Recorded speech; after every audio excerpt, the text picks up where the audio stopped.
తాకట్టులో ఉన్న బంగారాన్ని విడిపించి ఆ రోజు ఆన్లైన్ రేటుకే మేము కొంటాం. Sharma gold company. నమస్తే, వెల్కమ్ టు సుమన్ టీవీ. నేను గిరిజ. ఇవాళ మనతో పాటు ప్రముఖ ఆధ్యాత్మికవేత్త, భారతీ శంకర పీఠ వ్యవస్థాపకులు, బ్రహ్మశ్రీ తిరుపతి మూర్తి అవధాని గురువు గారు ఉన్నారు. వారితో మాట్లాడేద్దాం. నమస్కారం గురువు గారు.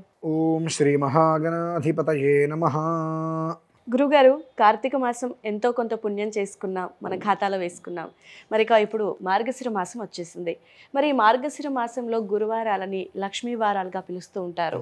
మరి ఈ గురువారంలో ఎలాంటి పూజలు, ఎలాంటి పునస్కారాలు చేసుకుంటే మనకు లక్ష్మీదేవి స్థిరంగా ఉండటం కానివ్వండి, లేదంటే మనం చేసుకున్న పాపాలు తొలగిపోవటం కానివ్వండి, సో అమ్మవారిని ఏ విధంగా కొలుచుకుంటే అంత మంచి జరుగుతుంది అంటారు గురువుగారు? శ్రియం లక్ష్మీమౌపలామంబికాం గాం అని కొన్ని మంత్ర విధానాలు మనం చూసుకుంటూ ఉంటాం. మనిషి యొక్క జీవితంలో పరమార్థం డబ్బు. ఎందువలనంటే ఒకానొక సమయంలో కొన్ని 10 సంవత్సరాల క్రితం డబ్బుతో పని లేకుండా కుటుంబాలు చక్కగా వెళ్ళిపోయేవి. అంటే ఒక 100 రూపాయలు సంపాదిస్తే నెల మొత్తం గడుపుకునేవారు. ఇవాళ 1,00,000 రూపాయలు సంపాదించిన 10 రోజులు కూడా గడపలేని స్థితులు వచ్చినాయి. దానికి మనం ఏమంటామంటే కాలం మారింది, కాలం మారింది, కాలం మారింది అంటాం.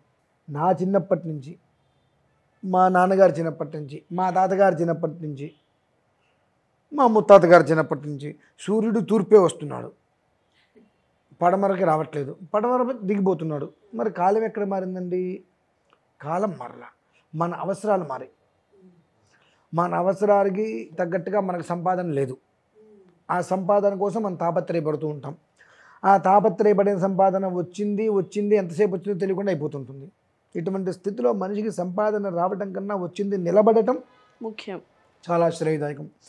ఆ సంపాదన నిలబడాలి అనుకున్నట్లయితే చక్కగా ఇప్పుడు మామూలు రోజుల్లో కూడా చేయవచ్చు. మార్గశిరం విశేషం అంటే ప్రతి దానికి కూడా ఒక మార్గాన్ని, ఒక గమ్యాన్ని, దిశ అనేటువంటి చూపించగలిగేటువంటిది కనుక గురువారం సాయంత్రం సంధ్యా సమయమునందు గృహాన్ని చక్కగా అవకాశం ఉంటే ఆవు పేడత పెట్టి అలకి, అవకాశం లేదు పసుపు నీళ్ళు చల్లుకొని శుభ్రంగా రంగవల్లితో ముగ్గులు వేసుకొని స్వస్తిక్ అయి ఉంటుందమ్మా, చక్కగా స్వస్తిక్ బొమ్మ వేసి ఇటు లాభం ఇటు శుభం, జయ లాభ యశః కామః, జయ లాభ యశః కామః అంటే మనకు స్వస్తిక్ తూర్పుగా మనం కూర్చున్నాం కదండి, స్వస్తిక్ ఇలా వేసుకుంటాం.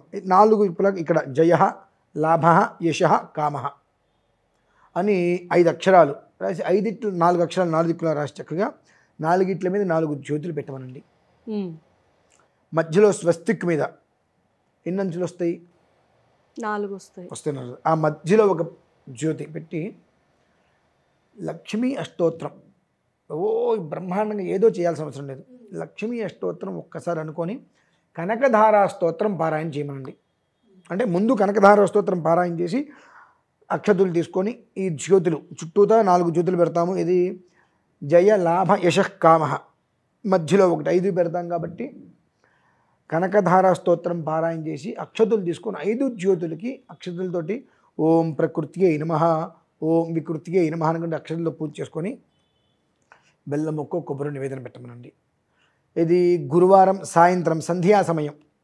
గట్టిగా చేసుకున్న 15 నుంచి 20 నిమిషాలు పడుతుంది. తులసి కోట ముందు చేయమంటారు, గడప ముందు సింహద్వారం చేసుకోమనండి. తులసి కోట దగ్గర చేసుకుంటే ఇంకా శ్రేయస్కరం. ఓకే.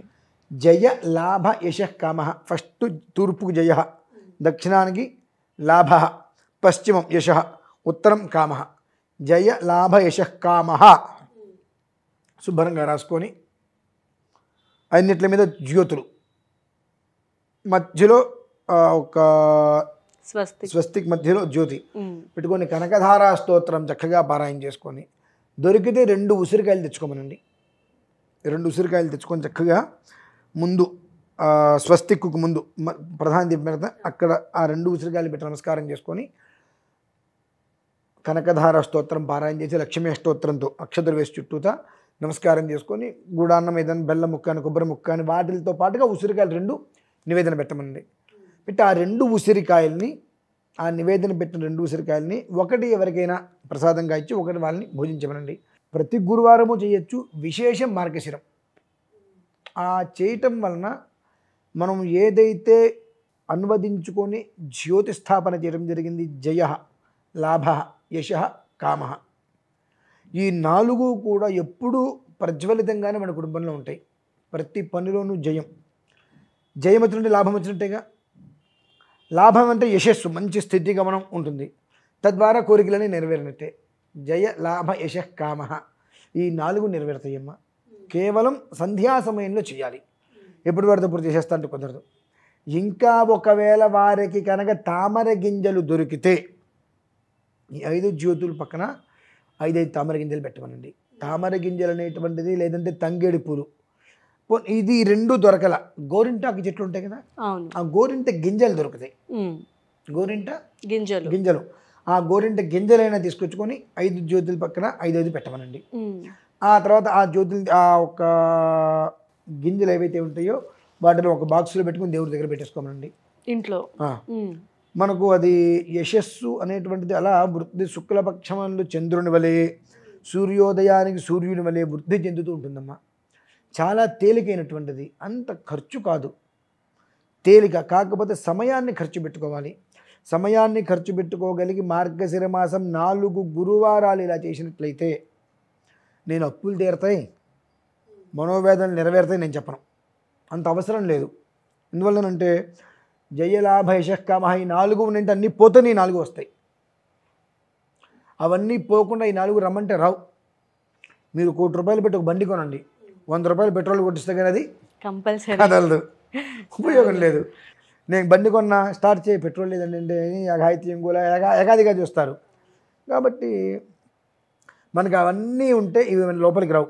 ఇవి ఒక్కొక్కటి వస్తున్నాయి అంటే అవి బయటికి వెళ్ళిపోతున్నట్టే లెక్క. కాబట్టి స్వస్తిక్ వేసుకోండి. జయ, లాభ, యశ, కామ, 4 జ్యోతులు, మధ్యలో జ్యోతి, తామర గింజలు లేదా తంగేడి పూలు.